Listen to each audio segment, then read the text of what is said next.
অভ্যুত্থানের পরে এই ক্যাম্পাসে সন্ত্রাসী, চাঁদাবাজি, গাঁজাকাণ্ড ঘটেছে। প্রত্যেকটার সাথে এই বিশ্ববিদ্যালয়ের ছাত্রদল জড়িত। প্রত্যেকবার দেখেছি যেই জায়গায় ছাত্রদল হাজির হয় সেই জায়গায় সিসিটিভি ফুটেজ গায়েব হয়ে যায়। সিসিটিভি ফুটেজ দেখাতে আপনাদের এত সমস্যা কেন? ছাত্রদলের সন্ত্রাসীরা ছাত্র নির্যাতনকারী প্রবোসকে সেফ এক্সিট দিচ্ছে। 24-এর গণ অভ্যুত্থানের পরে এই ক্যাম্পাসে যতগুলো অনাকাঙ্ক্ষিত ঘটনা ঘটেছে, যতগুলো সন্ত্রাসী ঘটনা ঘটেছে, যতগুলো শিক্ষার্থীদের উপর হামলার ঘটনা ঘটেছে, সেই শাহবাগ থানায় হামলা বলি, শহীদুল্লাহ হলে হামলা বলি, এমনকি সোহরাওয়ার্দী উদ্যানে যতগুলো অনাকাঙ্ক্ষিত সন্ত্রাসী, চাঁদাবাজি, গাঁজাকাণ্ড ঘটেছে, প্রত্যেকটার সাথে এই বিশ্ববিদ্যালয়ের ছাত্রদল জড়িত। কিন্তু খুবই দুঃখজনকভাবে আমরা দেখতে পাচ্ছি যে বিশ্ববিদ্যালয় প্রশাসন তারা বারবার গড়িমসি করছে কোনো ধরনের ব্যবস্থা গ্রহণ এই ছাত্রদলের বিরুদ্ধে।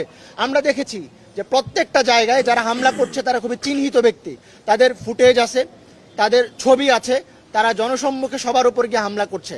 আমরা যখন বিশ্ববিদ্যালয় প্রশাসনের কাছে দাবি করি তারা সময় নেয়। মনে হচ্ছে যে বিশ্ববিদ্যালয় প্রশাসন প্রত্যেকটা ব্যাপারেই একটা করে তদন্ত কমিটি গঠন করে। এবং বাংলাদেশের সবচেয়ে হাস্যকর ব্যাপার হচ্ছে ঢাকা বিশ্ববিদ্যালয়ের গঠন করা তদন্ত কমিটিগুলা।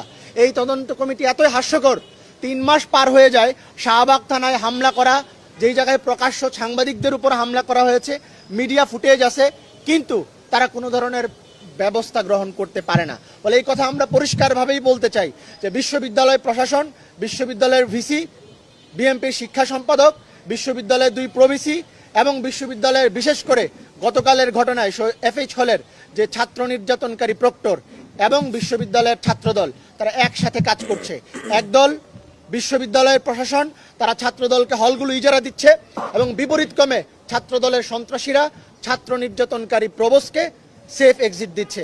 ফলে আমাদের জায়গা থেকে আমরা পরিষ্কার, যদি বিশ্ববিদ্যালয়ের ক্যাম্পাসকে এইভাবে ছাত্রদল শিক্ষার্থীদের নির্বাচিত প্রতিনিধিদের উপরে হামলা করতেই থাকে এবং বিশ্ববিদ্যালয়ের পরিবেশকে অনাকাঙ্ক্ষিত রূপে সহিংস করে তোলে, এর পরিণতি কখনোই ভালো হবে না। এবং আমরা আরেকটি ঘটনা গতকাল লক্ষ্য করেছি, আমরা দেখেছি শিক্ষার্থীরা সেই জায়গায় আবেদন করেছে যে ছাত্র নির্যাতনকারী প্রভোস্ট তার সিসিটিভি ফুটেজ দেখানোর জন্য। খুবই সহজ ব্যাপার, সিসিটিভি ফুটেজ দেখান, যদি প্রভোস্ট অপরাধী হয় বিচার করবেন, আর যদি প্রভোস্ট অপরাধী না হয় অন্য ব্যবস্থা নেবেন। কিন্তু সিসিটিভি ফুটেজ দেখাতে আপনাদের এত সমস্যা কেন? এবং আমরা প্রত্যেকবার দেখেছি যেই জায়গায় ছাত্রদল হাজির হয় সেই জায়গায় সিসিটিভি ফুটেজ গায়েব হয়ে যায়। ছাত্রদল এত বড় টেকনিশিয়ান কবে থেকে হয়ে উঠছে যে যেই জায়গায় তারা হামলা করে এবং সিসিটিভি ফুটেজ গায়েব করে দেয়। এবং দুঃখজনকভাবে গতকাল আমরা দেখেছি সেই ছাত্র নির্যাতনকারী প্রবোসকে নিরাপত্তা দিতে বিশ্ববিদ্যালয়ের 2 প্রভিসি হাজির হয়েছেন এবং তারাও বিশ্ববিদ্যালয়ের শিক্ষার্থীদেরকে, নির্বাচিত প্রতিনিধিদেরকে যে ছাত্র নির্যাতনের ঘটনা ঘটেছে সেটার সিসিটিভি ফুটেজ দেখান নাই।